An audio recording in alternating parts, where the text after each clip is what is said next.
And now, it's time for another Dice Tower review with Tom Vasel. Hey everybody, it's a good time to be a cryptid, a creature that's fake and not real. Yes, I'm talking about Sasquatches and all their ilk.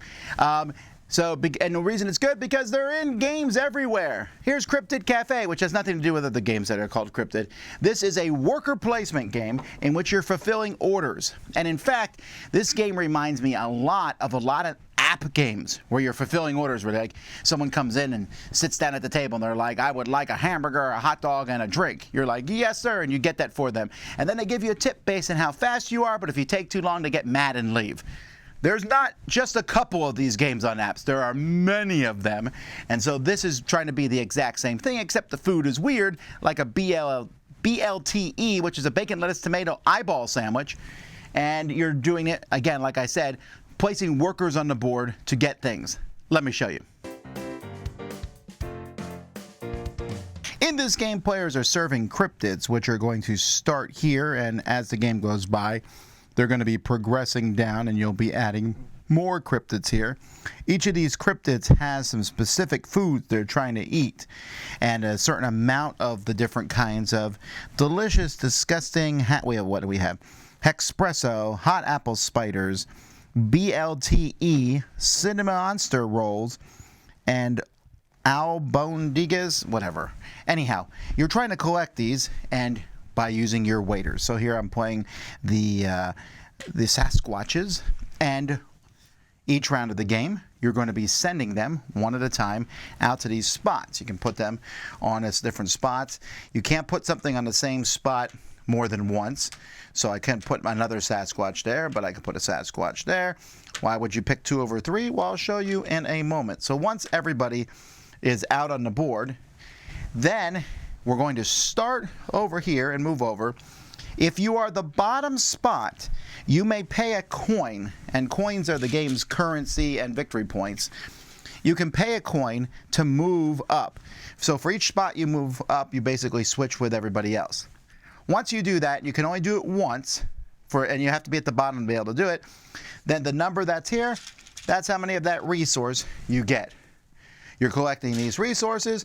If you have enough resources to feed one of your customers or multiple of your customers, you pay those resources and you get a tip based on where they are.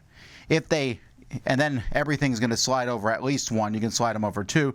And if they slide off, that's how many negative points you're going to get, because they're pretty mad that they weren't served. Each player has 2 specialty cards that they can use once per game. Swap the position of 2 of your cryptids and change one of your customer orders to match an opponent's customer order, and you'll get the points based on their cards. You can use these once per game. Also, you're going to have 2 events shuffled into your deck, and when these come out, it's going to affect everybody. So at the end of this round, all cryptid customers move 2 spaces. And this one here, no hot apple spiders this round. And you just got to kind of deal with that. You're going to keep doing this here as you go through the cryptids. But I also want to point out that there's 3 different types of cryptids based on these colors here. We have air, land, and water cryptids. So the Loch Ness Monster is a water cryptid.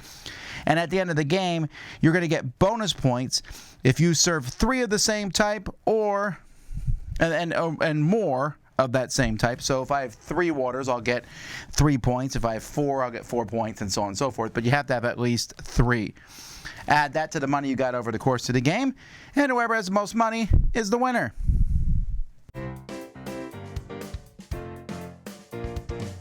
So these are nice wooden tokens here, a color token. Although I will say, for it being a color, I wouldn't have minded if then the color was around the pictures on the board, or the color was here.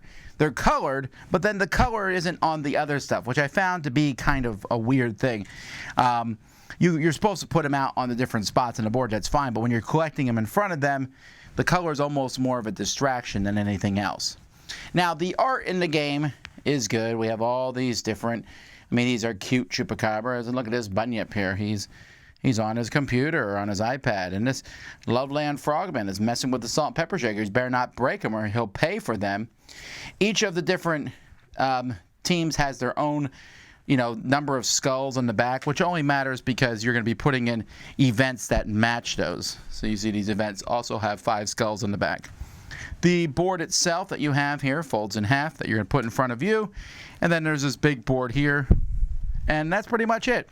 The wooden pieces are fine, although it's hard to see the screen printing on some of them, like the Sasquatch here. And they only screen printed it on one side of them, which is okay. But, you know, I think some of the, like the bugs and the bats here, again, it's kind of hard to even see the screen printing on them. It's fine. So for the most part, the components are good. I gotta be honest, not a big fan of this game. And I think there's a couple of reasons for that. But I'll tell you what's not a reason. And the not a reason is the game being simple. I have no problem with simple games. This game is simple. You're putting stuff out, you're getting the resources, you pay your customers. And because, like I said at the beginning, those apps, whether it's sushi or whatever, are so prevalent that when I played this, like I played it with my kids, they instantly knew, oh yes, it's one of these kind of games. Fulfill the orders before they go off. And I don't think that's bad, but there's a few problems I have with the game. One are the events. The events are random and crazy, and I hate them. I mean, you're about to do something, and an event comes out that says, no spiders, you know, apple, spider, whatever it is, this turn. Well, if that's what you needed, what are you supposed to do? Now, no events can be played in the last turn, and that's nice, but seriously, the events are just, they feel random and not fun. Other than that, I also dislike the tipping. The person on the bottom can pay coins and move to the top. Well, you'll be like, yes, but you're giving up coins at the cost of getting coins, you know, so you got to think that through. Sure, but the person you're knocking down doesn't like that, and it just isn't, it's just not a fun mechanism. And then the biggest problem I have with the game is there's no arc to the game. You don't have any way to increase the number of foods you get. You just collect foods. You collect foods, and you fulfill orders. There's no real interesting decisions to be made. I need some BLTEs, so that's where I go. The monsters come out. Yeah, you have those 2 special cards you can play once per game to switch things around. But basically, you collect resources. You say, what can I fulfill? Here's what I need to fulfill. Those are the resources that I collect. I don't feel any kind of really good decisions. And while that might make for a good kids game or family game, the tipping and the random events knocks it out of being good for that.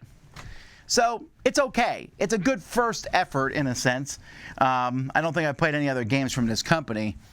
But it feels like it could have been better. Feels like there could be more development to it. As it is right now, I'm kind of meh on it, and not something I want to play again. So the cover's cool. I like the theme. The game's not as good, though. That's Cryptid Cafe. I'm Tom Vasel, and you've been watching the Dice Tower.